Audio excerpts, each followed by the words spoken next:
베드로 사도께서는 모든 것들의 끝이 가까이 왔다. 만물의 마지막이 가까이 왔다. 왜 이 말씀을 하시냐면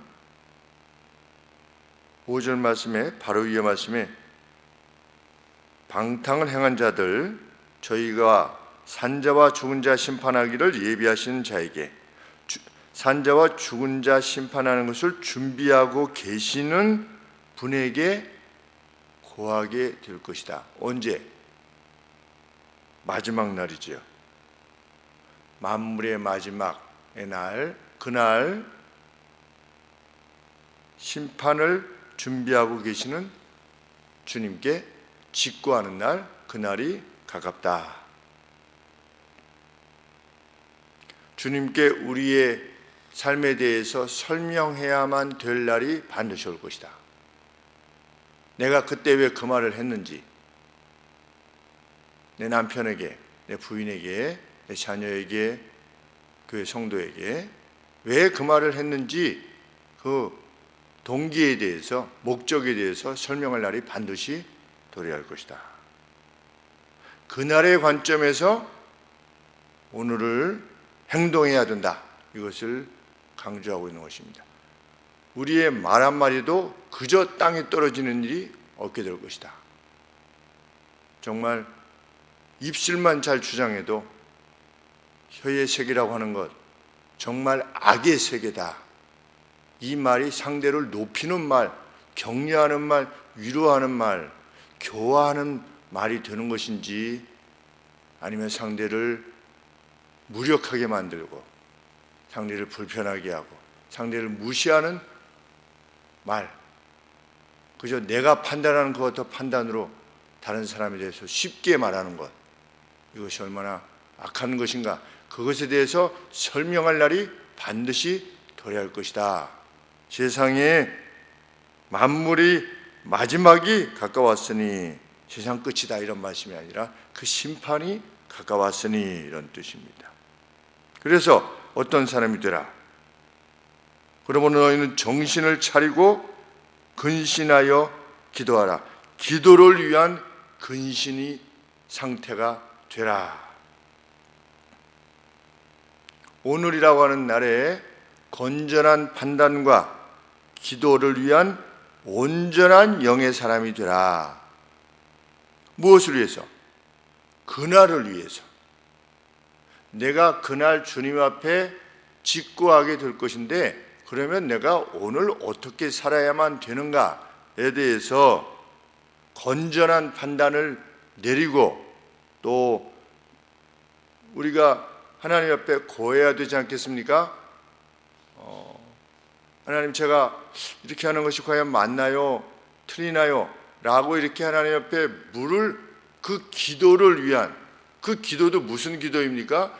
그날을 준비하기 위해서 제가 어떻게 해야만 됩니까? 라고 하는 그러한 기도를 위한 온전한 영인 겁니다. 그 영을 항상 유지하는 자가 되라. 어떻게 보면 매우 긴장해야만 되는 선한 긴장입니다. 무서운 긴장이 아니라 선한 긴장. 매일의 삶을, 예수님 믿으니까 그냥 구원은 따는 당상이다가 아니라 매일매일 이 선한 긴장을 우리들의 것으로 만들라. 그러면 우리가 얼마나 크게 성숙하겠습니까? 1년만 이렇게 지내도, 5년만 이렇게 지내도 전혀 다른 사람이 될 것입니다. 어제도 그 누구와 통화를 했는지, 이야기를 했는지,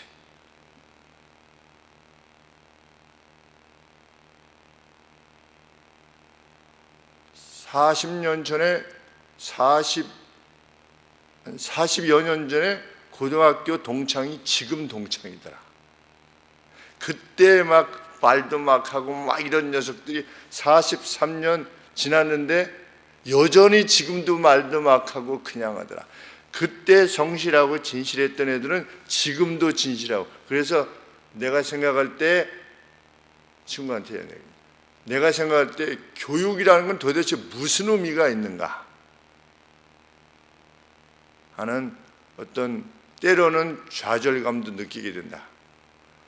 믿음 생활 5년, 10년, 15년, 20년 했는데 그냥 10년, 20년 전에 선하고 아름다웠던 사람들은 계속 선하고 아름답고, 그때도 뭐 그냥 말을 막 하고 그냥 자기 성질 나는 대로 하고 상처를 쉽게 받고 이러면 20년, 30년이 지나도 똑같이 그런 상태를 볼 때 한 가지 깨닫는 바는 이래서 하나님의 특별하신 은혜가 아니고서는 구원을 받지 못하기에 주께서 우리를 대신 위해 죽으신 것이구나 라고 하는 특별한 깨달음은 있지만 그 나머지에 있어서는 정말 안타깝다.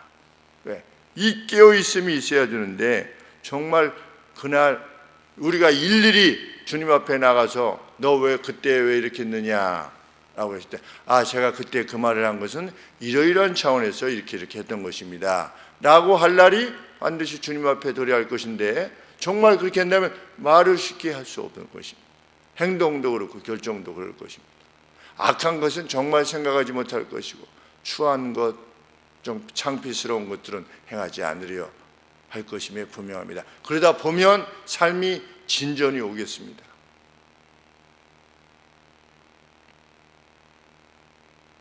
그 바른 판단을 위한 실제의 기도가 늘 우리의 입술에 있게 하라.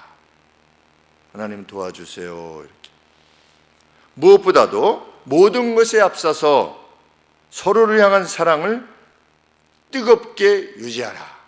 서로를 향한 사랑을 뜨겁게 유지하라. 같은 교회에서 5년, 10년, 15년, 20년을 지냈는데도 간극이 줄어들지 않는 불행한 일입니다. 우리 축구 동호회만 가도 한 5년만 사귀면 어서 와요. 밥 먹으러 갑시다. 머리 아픈 거 지난번에 아픈 거 좀 어때? 이렇게 하는데 교회는 5년, 10년 지나도 간극이 좁혀지지 않는, 그래서 영원히 주변인이에요. 정말 영원히 죽을 때까지 서로 친하고 무슨 말을 해도 서로 상처받지 않고 그저 기쁨으로 그냥 받아들여주고, 우리 가족이 그렇지 않습니까? 막 이랬다가도 또 조금 얼마 지나면 또 다시금 하하호 하게 되고, 그게 가족 아니겠습니까?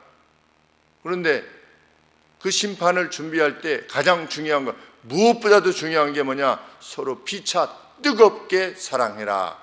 fervent 그랬습니다. 아주 뜨겁게, 물이 막 끓는 것처럼, 불이 막 불타오르는 것처럼 그렇게 뜨겁게 서로 사랑해라. 왜? 이 말씀 매우 중요합니다. 왜? 사랑은 허다한 허물을 극복하기 때문이다. 이게 무슨 뜻이야? 사랑, 죄를 덮느니라. 극복한다. 그러면 거기서 죄는 누구의 죄입니까? 너희는 심판을 준비해야 된다. 심판을 준비하기 위해서 가장 중요한 것은 무엇보다도 서로 뜨겁게 사랑하는 것이다. 왜냐하면 허다한 죄를 덮기 때문이다. 덮은 거는 이겨낸다는 거지요. 그러면 그 허다한 죄인데, 죄는 누구의 죄일까요? 상대의 죄일까요? 나의 죄일까요?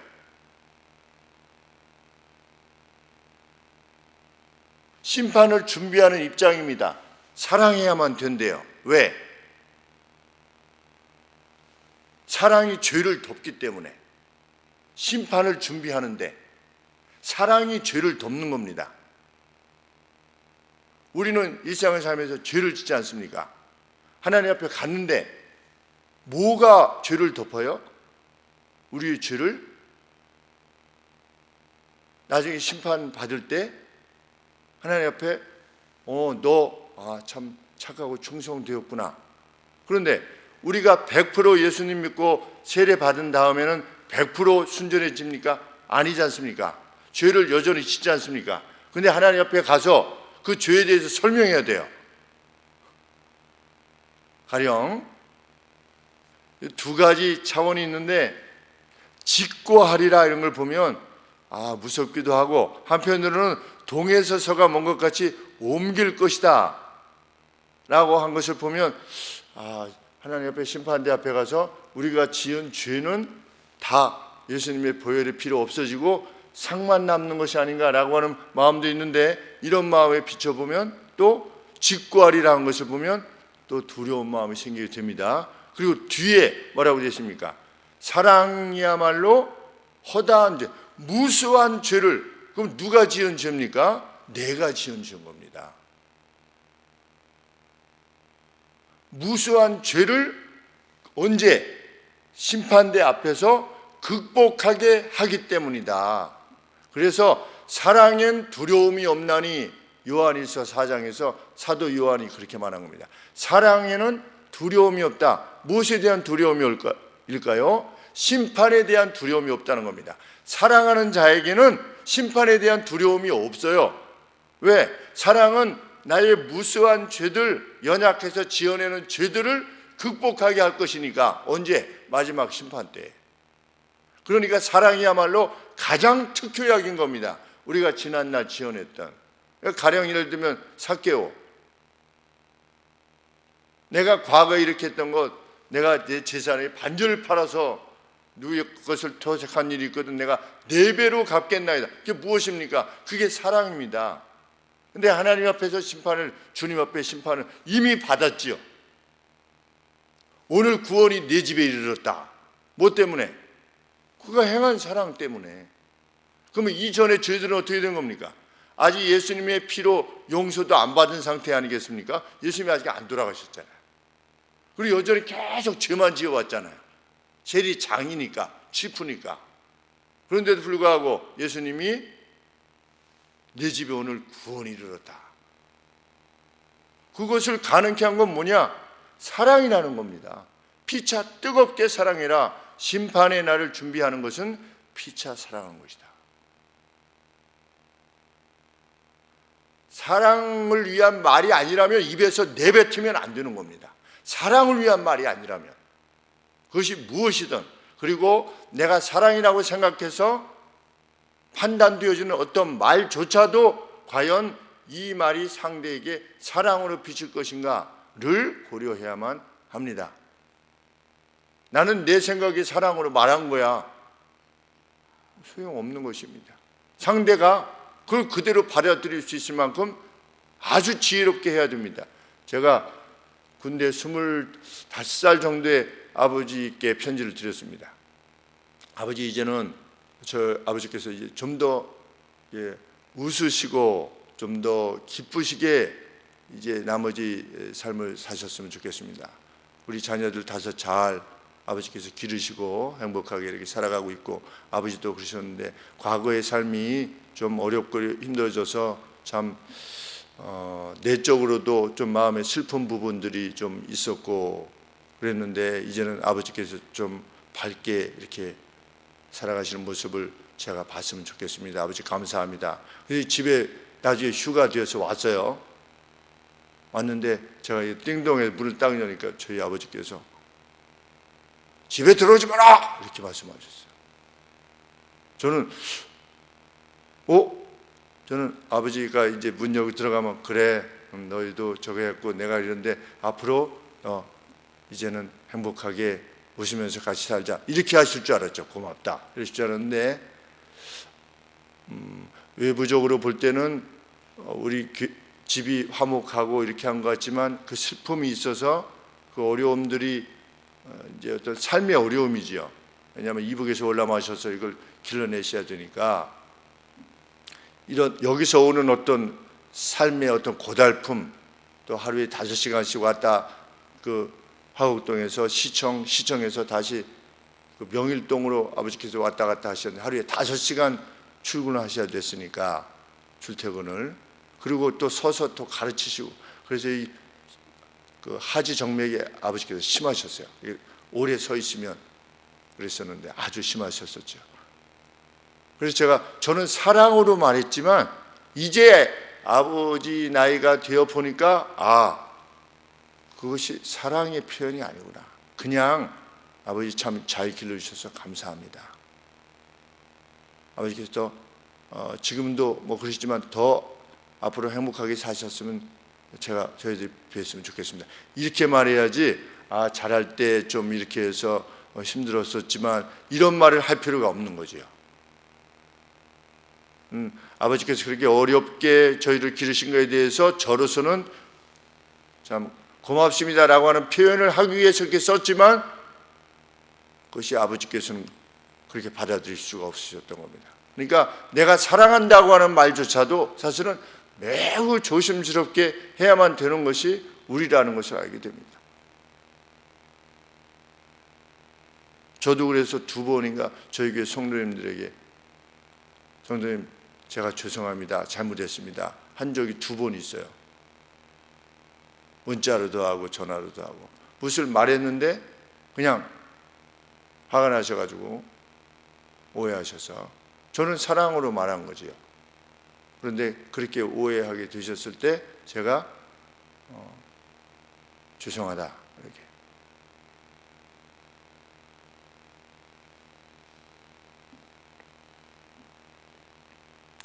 다윗도 하나님 앞에 용서를 받았습니다.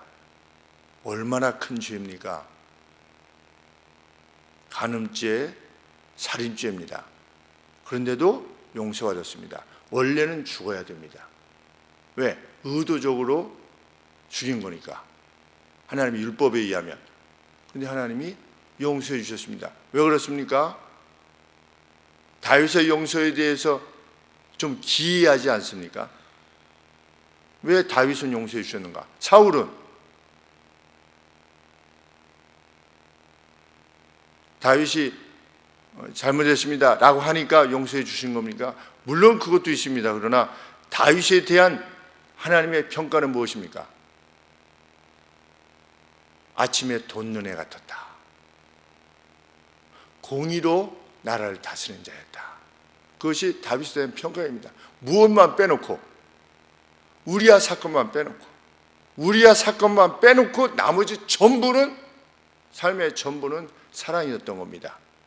공의였고 하나님께서 친히 말씀하셨다고 사무엘하 마지막 다윗의 마지막 말이다. 너는 무엇과 같으다? 돋는 아침에 같다.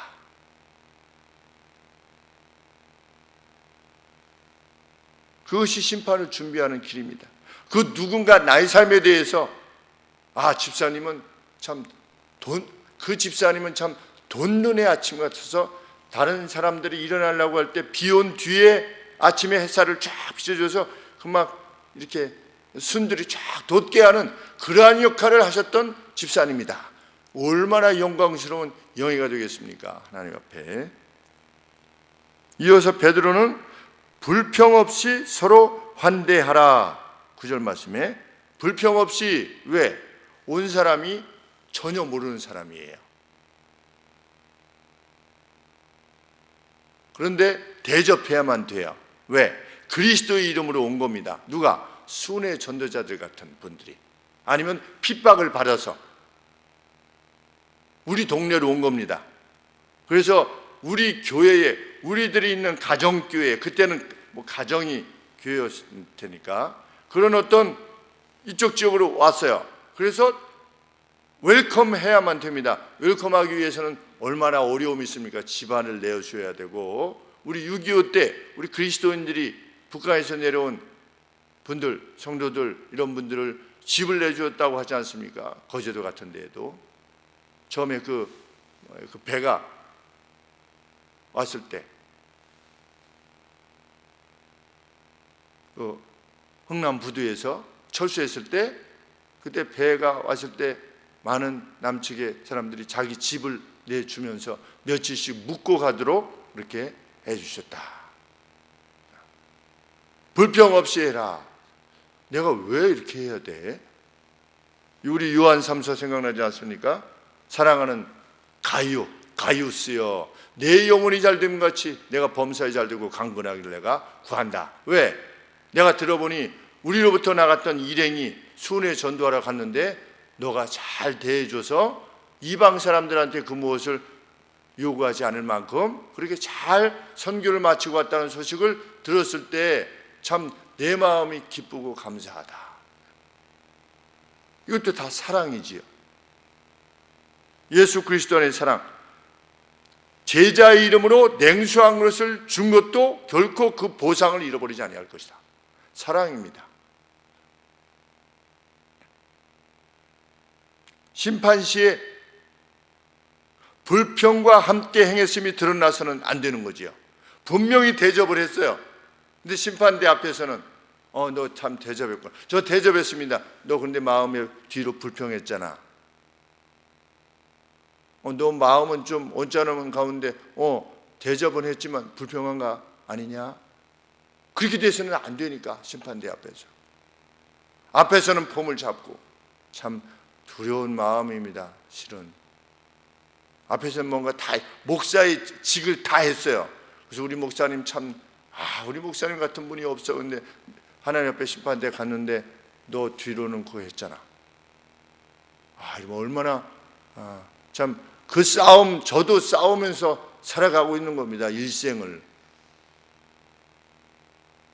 그것이 사실은 목회에 있어서 가장 어려운 부분입니다. 뭐 돈이 없고 뭐가 없고 뭐 집이 좁고 뭐 이랬던 것들, 그 교회 뭐 어떻게 무슨 이자를 낼까, 이거 어떻게 해야지, 이런 것들은 걱정한 적이 없습니다. 그러나 이런 부분들이 정말 걱정이 되는 거죠. 걱정이 정말 이거 빨리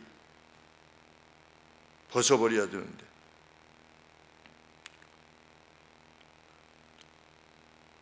너희들이 받은 은사, 그 어떤 많은 선물들이, 하나님께서 주신 것들이 너희들 것이 아니라 청지기직을 위하여 주어진 것임을 인식하여 행하라.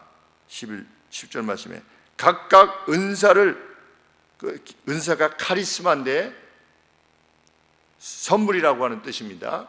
각각 은사를 받은 대로 하나님이 주셨다는 겁니다. 네 것이 아니고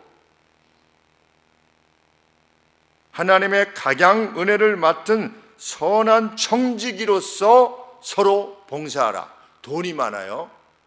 하나님이 주신 것으로 알아라. 건강해요. 똑똑해요. 판단을 바로 할 수 있어요. 하나님이 주신 것으로 알고 서로 봉사하는 데 써라.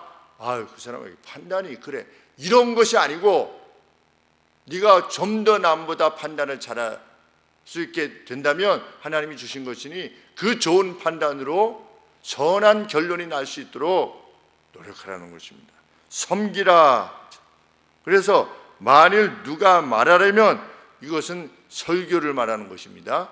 누가 말하려면 하나님의 말씀을 하는 것 같이 하고, 네 말대로 하지 말고 네 생각대로 하지 말고 하나님의 말씀을 온전히 전하는 자로 청지기로서의 역할을 감당할 것이며, 누가 봉사하려면, 이것은 가난한 자들을 섬기는 것을 말합니다. 누가 봉사하려면 하나님께서 공급하시는 것처럼 해라.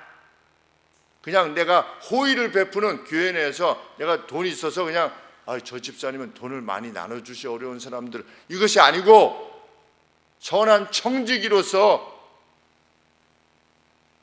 섬기는 자로서 하는 것 같이 해라. 하나님께서 공급하시는 힘으로 하는 것 같이 하라. 하나님께서 저 집사님에게 맡기셔서 저 집사님이 하나님의 이름을 위해서 행하시는 거구나 라고 다른 사람들이 받아들일 수 있도록 해라. 얼마나 조심을 기울여서 해야만 이렇게 되겠습니까? 정말 조심을 기울여.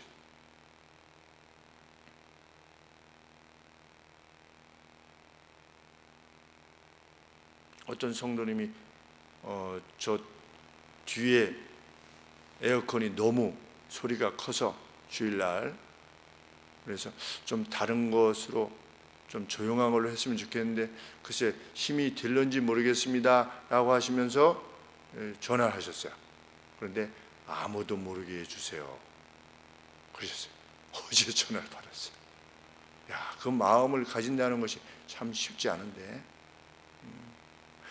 제 자녀에게도 알리지 말았었으면 좋겠습니다 이렇게 말씀하시는 거예요.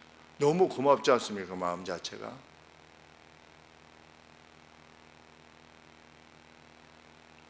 하나님께서 영광을 받으시도록 해라. 그래서 은밀하게 하는 거 아니겠습니까? 은밀하게. 선을 행하는 것조차도 은밀하게 할 정도의 사람이 되는 것, 그것이 우리의 목표다. 선을 행하는 것조차도.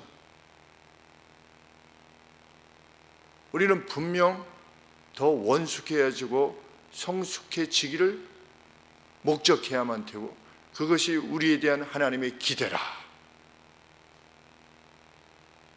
그리고 그것이 허다한 죄악들, 우리가 여전히 실수하고 넘어지고 이런 허다한 죄악들을 덮는 유일한 길이다 라고 하는 베드로 사도의 말씀, 3년 동안이나 주님께 가장 가까이 있었던 사도 베드로께서 친히 계시를 받아서 우리에게 주신 말씀임을 기억하며 우리 스스로의 변화를 위하여 정말 힘쓰는 매일매일이 또 되실 수 있게 되기를 함께 소원합니다. 기도하겠습니다.